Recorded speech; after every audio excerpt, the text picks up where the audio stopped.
John chapter 19. So Pilate then took Jesus and had him flogged. And the soldiers twisted together a crown of thorns and placed it on his head and put a purple cloak on him. And they repeatedly came up to him and said, "Hail, King of the Jews!" and slapped him in the face again and again. And then Pilate came out again and said to them, "See, I am bringing him out to you, so that you will know that I find no grounds at all for charges in his case." Jesus then came out wearing the crown of thorns and the purple robe, and Pilate said to them, "Behold, the man." So when the chief priests and the officers saw him, they shouted, saying, "Crucify! Crucify!" Pilate said to them, "Take him yourselves and crucify him, for I find no grounds for charges in his case."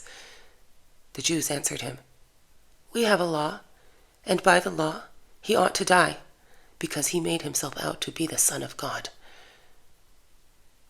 Therefore, when Pilate heard this statement, he was even more afraid. And he entered the praetorium again and said to Jesus, "Where are you from?" But Jesus gave him no answer. So Pilate said to him, "Are you not speaking to me? Do you not know that I have authority to release you, and I have authority to crucify you?" Jesus answered him, "You would have no authority over me at all, if it had not been given to you from above. For this reason, the one who handed me over to you has the greater sin."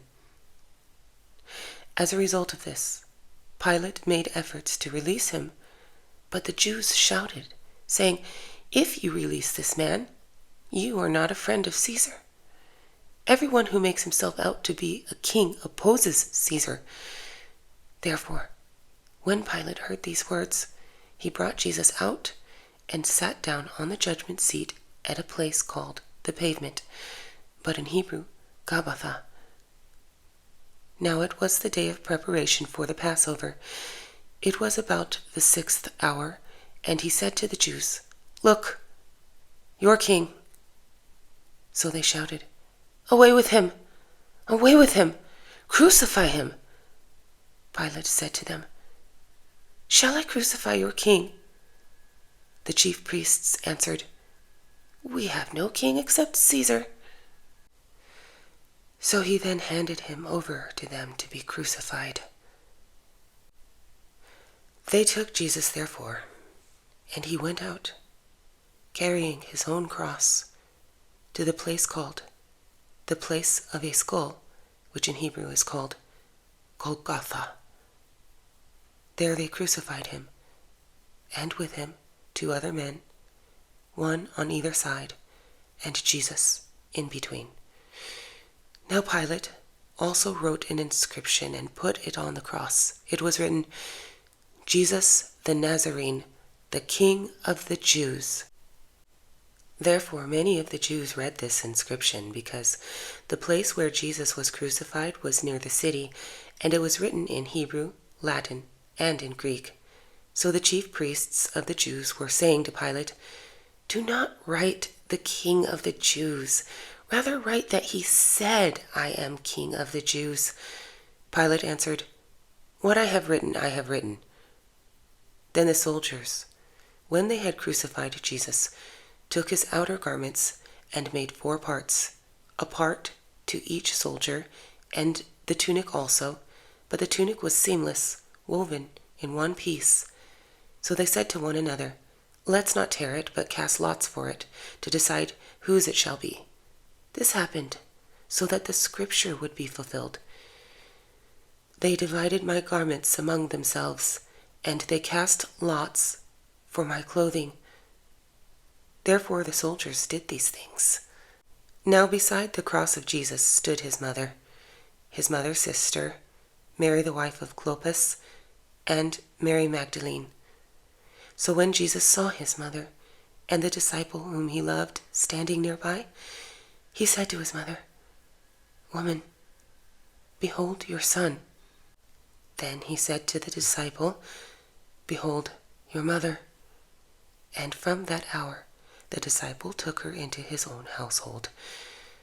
After this, Jesus, knowing that all things had already been accomplished, in order that the scripture would be fulfilled, said, "I am thirsty."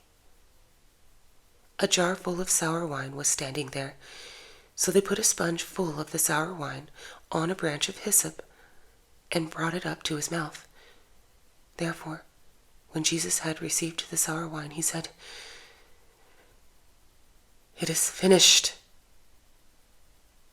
And he bowed his head and gave up his spirit.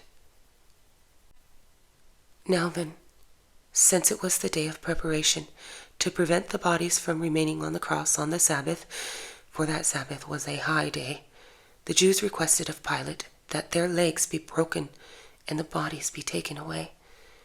So the soldiers came and broke the legs of the first man and of the other who was crucified with him. But after they came to Jesus, when they saw that he was already dead, they did not break his legs.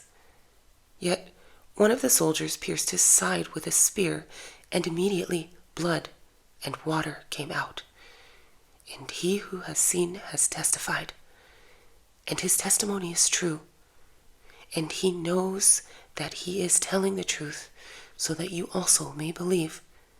For these things took place so that the scripture would be fulfilled. Not a bone of him shall be broken.